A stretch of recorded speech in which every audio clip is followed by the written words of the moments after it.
Feliz Páscoa, pessoal! Tudo isso. Não.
Sabe quem são? Não.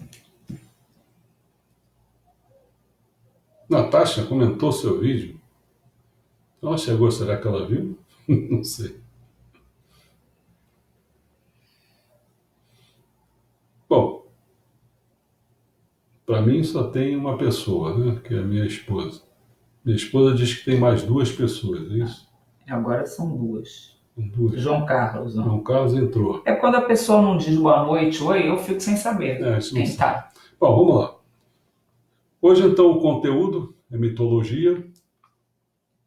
Nós já fizemos uma introdução geral à mitologia, né? E agora nós vamos tratar dos temas, né? São 7 temas. Tem da Grécia Antiga, depois Roma Antiga, Norte da Europa, Ásia, as Américas, Egito Antigo e África, e a Oceania. São os 7 temas. Hoje nós vamos dar início à Grécia Antiga, quer dizer, o tema Grécia Antiga. E sempre quando a gente começa um tema, a gente faz uma pequena introdução, lembra? A gente faz uma linha do tempo, mais ou menos isso, né? E depois, quando acabar essa daqui, eu vou fazer um tópico, mais um tópico. O primeiro tópico é a introdução da Grécia Antiga, e depois vamos fazer outro tópico que seria chamado A Origem do Universo, que é primeiro, Gaia deu à luz Urano, seu igual, tá? Então vamos começar com uma pequena introdução sobre a Grécia Antiga, né? Bom,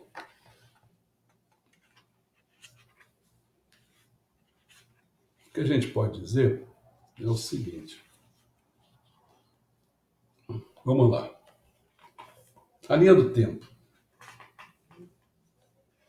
1200 anos antes de Cristo, 1200.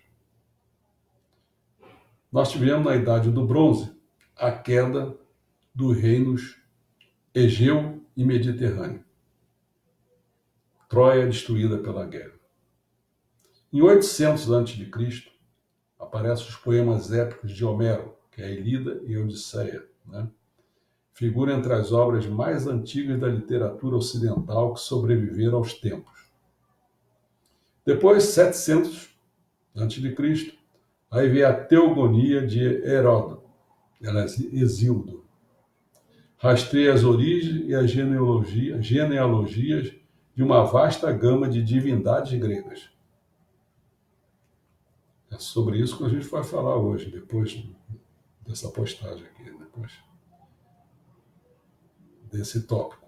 600 a.C., os hinos homéricos do autor anônimo são dedicados ao louvor dos 33 deuses.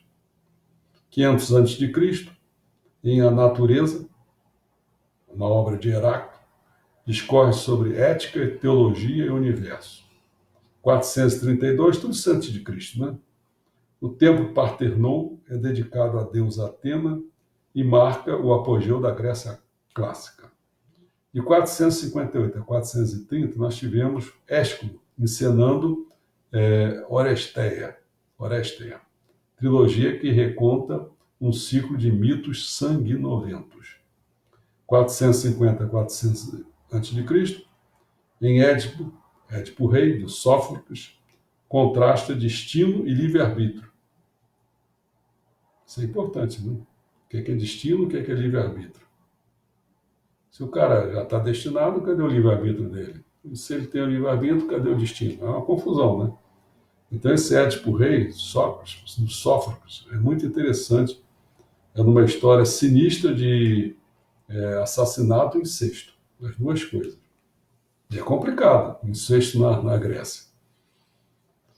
Isso vai ser ótimo para a gente falar sobre o Urano com a Gaia, né?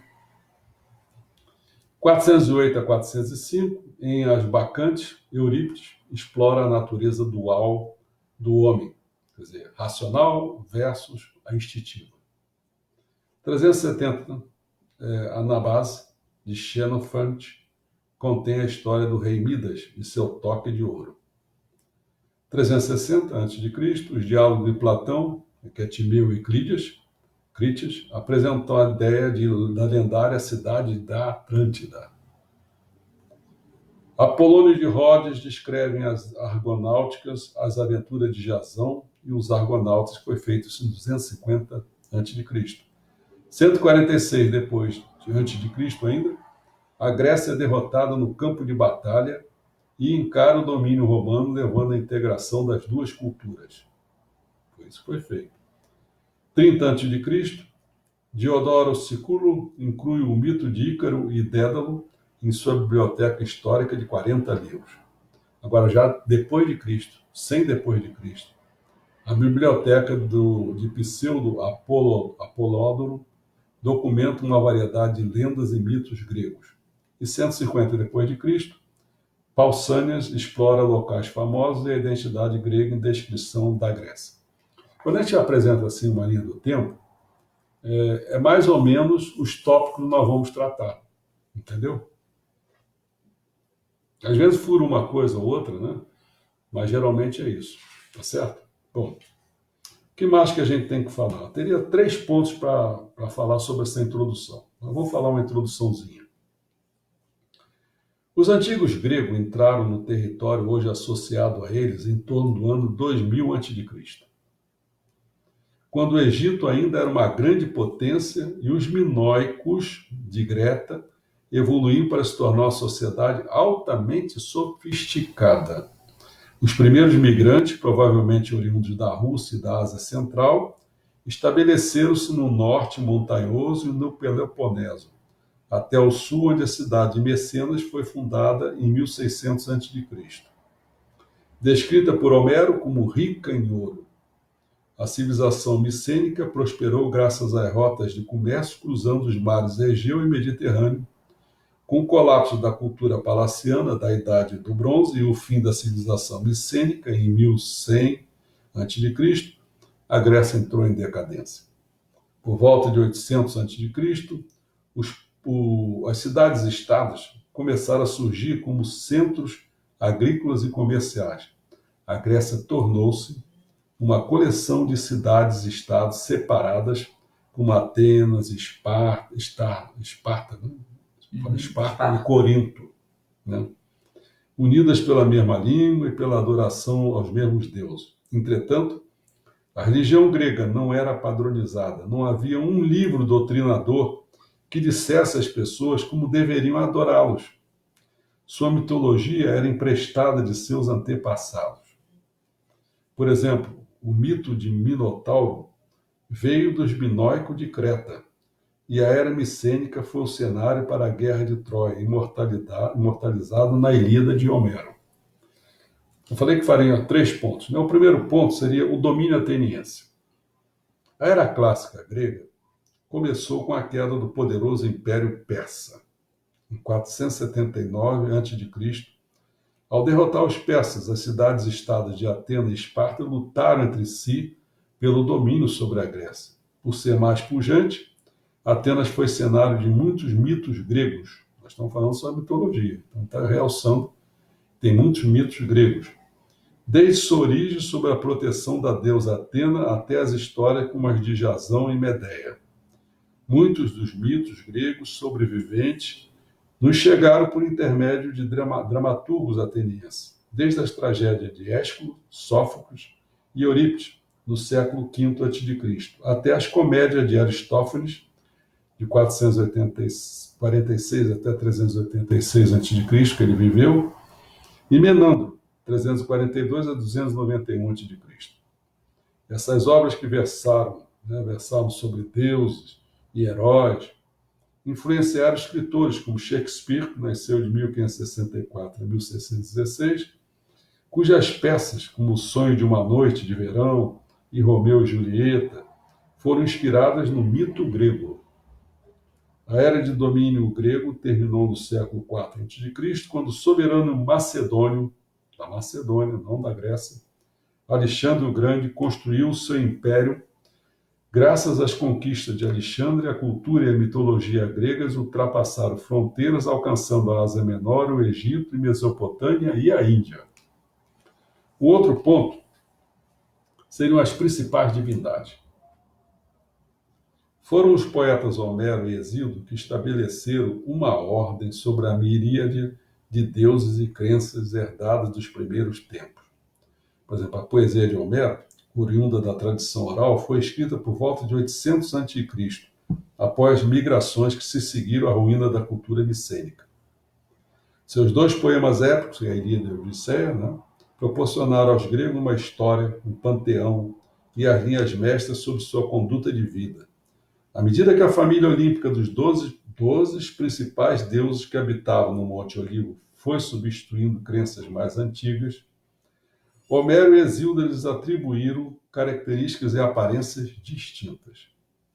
Pelo fato de os poemas épicos de Homero terem sido criados numa sociedade feudal e aristocrática, que precedeu o berço da democracia, na Atenas do século V a.C., seus deuses se comportavam como chefes tribais motivados apenas por seus próprios desejos. Como outros povos agrícolas antigos, os gregos eram bem arraigados à sua terra, organizavam sua vida religiosa em torno da região, identificando montes, rios e planícies com diferentes divindades. Você vê que a batida sempre foi essa, até na Umbanda também, é cheio, tem para o rio, tem para a cachoeira, tem para... Os mitos buscavam explicar aspectos da vida agrária. A história de Perséfone, filha da deusa da colheita Deméter, e o seu aprisionamento por Hades no submundo servia para desvendar os ciclos mutantes do ano agrícola. E o último ponto, falando sobre a ascensão do rito. No final do século V a.C., surgiram diversos ritos misteriosos no mundo da língua grega. Dentre os principais estavam os mistérios eleusinos, ou Euléusis, também conhecido, antigo rito agrícola em homenagem a Deméter e Perséfone, que prometia o paraíso aos mortos. O culto a Dioniso, originário da Ásia, e sua adoração envolvia dança frenética, exageros com bebidas e arrebatamento. Diferente da adoração pública dos deuses, que foi bem documentada, esses cultos consistiam em ritos e doutrinas secretos que permanecem enigmáticos até hoje, mas que prosseguiram influenciando as crenças e os mitos, agora já da Roma antiga. Então, o que eu vou fazer é o seguinte: se alguém tiver alguma pergunta, faz, algum comentário, aí eu vou desligar e vou fazer o segundo tópico, no fundo. Esse aqui foi o primeiro, da Grécia Antiga. Eu vou falar, primeiro, o que aconteceu? Gaia deu à luz Urano, seu igual. Então, com isso, nós vamos falar da origem do universo. Como é que a Grécia Antiga via a origem do universo? É chato esse desliga e liga, mas é necessário no sentido da biblioteca, né, que você organiza dos vídeos. Então as pessoas têm que ter um pouquinho de paciência em relação a isso. Porque podia fazer direto, né? Mas facilita identificar depois os itens, né, os tópicos. Para mim, para o Juliano, Para a pessoa que edita também. Para botar, né? É. Tudo bem? Então, vamos desligar. Já já a gente volta. Já volta quase que... 3 minutos. Até menos, hein? É. Depende dessa porcaria funcionando.